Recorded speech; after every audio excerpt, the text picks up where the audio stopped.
Let's do a screen split between Illustrator and After Effects.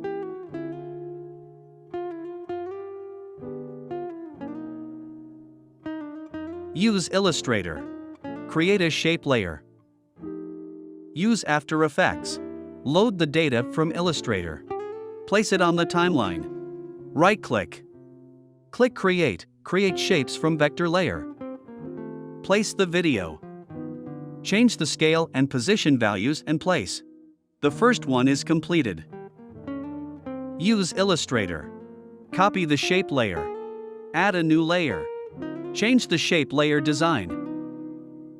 Use After Effects. Import Illustrator data. Place it on the timeline. Copy the video data you just set up. Paste it. Click on a layer in the timeline to select it. Drag and drop the material to be replaced onto the timeline while holding down Alt or Option and clicking. How to edit. Click on a layer in the timeline to select it. Drag and drop the material to be replaced onto the timeline while holding down Alt or Option and clicking.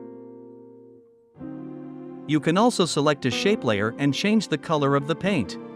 Please click the good button and subscribe to our channel if you like. See you again in the following video.